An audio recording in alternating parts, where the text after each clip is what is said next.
you wonder when you think about this stuff, like even with Iran, because Iran signed a 25-year, $400 billion deal with China, right? That's the deal that they signed when they said, hey, you want to do this, Trump? We're going to go take advantage of this and get with China. And China is the number one competitor to U.S. Do you think today's administration of Iran cares whether they have a good relationship with U.S. or not? Like, do you think they wake up in the morning saying, okay, let's have a meeting. Guys, let's figure out a way how we can be better with U.S. You think they give a shit at all? I would say it's probably the opposite, is that they're trying to come up with ways to piss us off, get under our skin, and degrade the relationship with us. I totally agree. Okay, so if that's the case, and they're saying, well, we're going back to see 10 months of negotiation, State Department says the diplomacy will cease with coming weeks after they're going to go back to Tehran.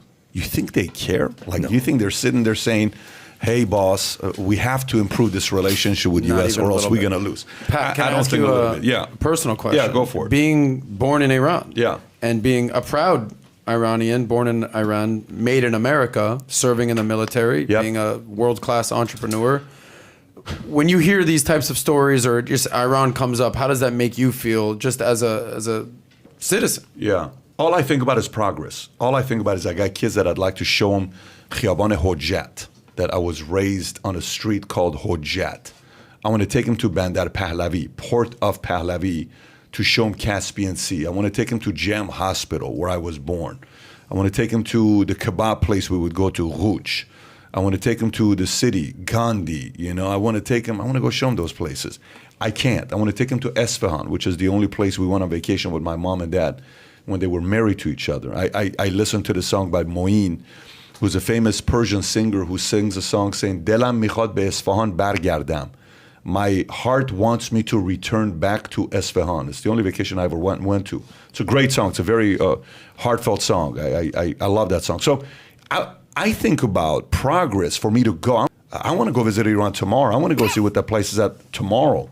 I remember going to the Shah's castles and mansions and visiting it and touring and seeing all these pictures being upside down. That's what I think about. So for me, every time I hear stories like this, I think to myself, we're going backwards. Because remember the Green Party? Was it the Green Party in Iran that was trying to do a coup? Do you remember the Green Party? Can you pull up Iran Green Party? It was something like that. The Green Movement or Green Party, that had something that was going on. Iran, Green Party of Iran. Yeah, they were pushing back to get Iran to be free again. You saw them at the embassy. You were seeing them everywhere. And they were making some progress. Under Trump, there was a minute where the people of Iran could have revolted to change things. But every time it happens, a president changes. I think if Trump would have stayed president for 8 years and he would have just kept going. If you remember, gas prices at one point were so expensive, people just stood there, not even driving. Like, I can't afford to buy gas. I don't know. Iran? You don't remember this? Like a year and a half ago. It was so bad. People just are walking. They're like, I can't. How am I going to pay for this gas price? Well, the sanctions were out of control. It was at. But the point is, as much as you're saying, well, the sanctions were out of control, if the current regime in Iran falls, somebody has to replace it. And that somebody that replaces is hoping to be a different philosophy, with relationships with neighboring countries like Israel would be better, with U.S. would be better, and it would be back and forth, but it's not been like that since 1978.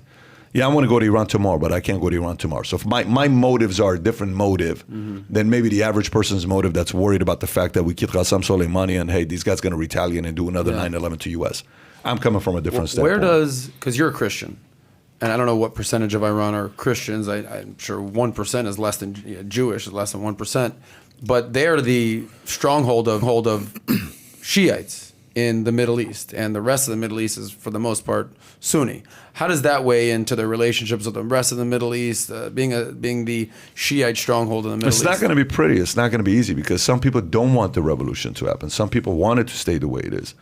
And the reality of it is, in order for a revolution to happen, it's going to cost a lot of people's lives. It's not going to be pretty. It's going to be very ugly for that to be taking place. And, as a parent, think about your mom, your dad, and you got kids, okay? And you're sitting there and you want a revolution to happen. You want Iran to go. Let's just say you're 70 years old. You remember when Iran was amazing. You're 50 years old. You remember when Iran was great. You wanted to go back to that, but at the same time, to go back to that, you encourage your kids too much to be radical and take a stand, Do you really want to have some bad news or somebody, giving you a call saying, hey, here's what happened to your kid?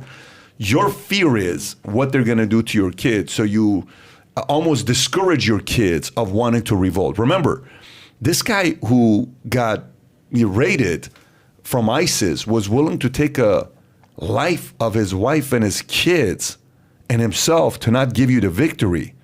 That is so radical if you think about that. I mean, to be willing to do something like that, I don't think the reasonable people on the opposing side are willing to risk their kids having to go out there protesting and God forbid somebody gets killed. So they're like, listen, guys, it's not worth it. Let's just be okay. It's not a big deal. So they're not pushing back. What would a revolution even look like in Iran? Because correct me if I'm wrong, I don't think the people have access to guns. It's not like they have a Second Amendment. The only way it happens is with help. You're not going to do it without help. There has to be another country that's helping. It's not going to happen just by the people. What, providing ammunition, guns, military support? It's involvement. Yeah, it's heavy duty involvement. It's not the people won't be able to do it. Are there? Do you have relatives that are still there that you keep in contact with? I do. Yes, from my mother's side, we have relatives there. Is it difficult, or like does that come up at all, where you talk about kind of the pulse of what's going on there? And we don't really talk about any of that stuff. I suppose they can't probably, right? I mean, it's being monitored. No, you don't want to put them at risk if you even think about having those types of conversations. Now, but here's what's interesting. Like today, I'm talking about this, right? I'm probably going to get 50 messages on Instagram or Twitter or some social media platform of Iranians that are listening to our podcast through a VPN underground system, and they're sending messages. Hey, keep talking about this stuff because we're listening. Hey, keep talking about this stuff because we're listening. But, in order for that to happen, you need an administration that doesn't look at them and say, hey, let's just negotiate with them. It's very hard to negotiate with reasonable people. It's very unreasonable people. Very hard. Yeah. When you're negotiating with unreasonable people, no progress is going to take place. These guys are not reasonable people. Well, and this is where you need, to Adam and to Mike's point, this is where you need Israel to step up, and the peace accords that have come through in the Middle East that Israel's making, because everybody's biggest fear right now is Iran. That's where you need these people to step up so we don't have to.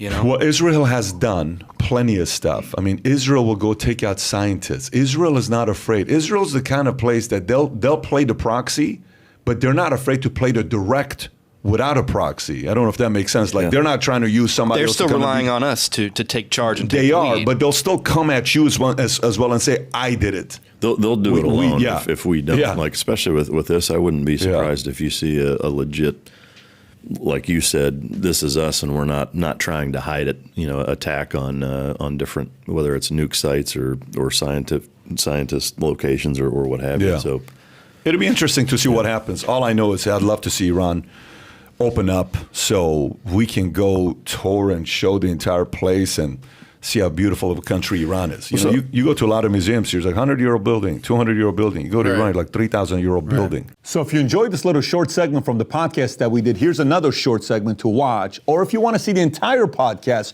click over here. Take care, everybody. Bye-bye.